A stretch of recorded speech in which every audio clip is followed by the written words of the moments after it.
اور ہم نے پہلے آدم سے عہد لیا تھا مگر وہ اسے بھول گئے، اور ہم نے ان میں ارادے کی پختگی نہ پائی۔ اور جب ہم نے فرشتوں سے کہا کہ آدم کے آگے سجدہ کرو تو سب سجدے میں گر پڑے مگر ابلیس نے انکار کیا۔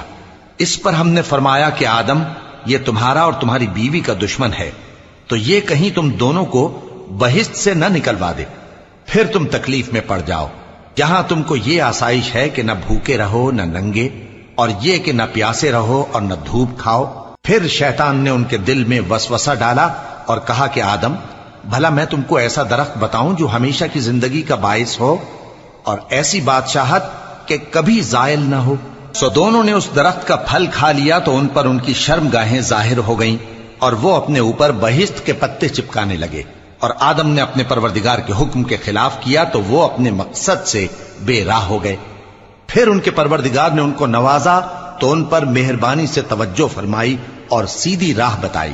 فرمایا کہ تم دونوں یہاں سے نیچے اتر جاؤ، تم میں بعض کے دشمن ہوں گے، پھر اگر میری طرف سے تمہارے پاس ہدایت آئے تو جو شخص میری ہدایت کی پیروی کرے گا وہ نہ گمراہ ہوگا اور نہ تکلیف میں پڑے گا، اور جو میری نصیحت سے منہ پھیرے گا اس کی زندگی تنگ ہو جائے گی، اور قیامت کو ہم اسے اندھا کر کے اٹھائیں گے۔ وہ کہے گا کہ میرے پروردگار، تو نے مجھے اندھا کر کے کیوں اٹھایا؟ میں تو دیکھتا بھالتا تھا۔ اللہ فرمائے گا کہ ایسا ہی چاہیے تھا، تیرے پاس ہماری آیتیں آئیں تو تو نے ان کو بھلا دیا، اسی طرح آج ہم تجھ کو بھلا دیں گے۔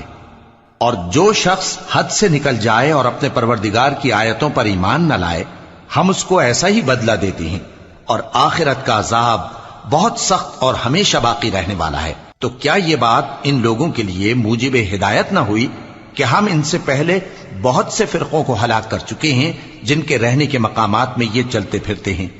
عقل والوں کے لیے اس میں بہت سی نشانیاں ہیں۔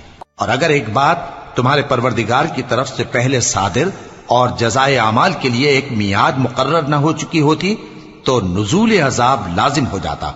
پس جو کچھ یہ بکواس کرتے ہیں اس پر صبر کرو، اور سورج کے نکلنے سے پہلے اور اس کے غروب ہونے سے پہلے اپنے پروردگار کی تسبیح و تحمید کیا کرو۔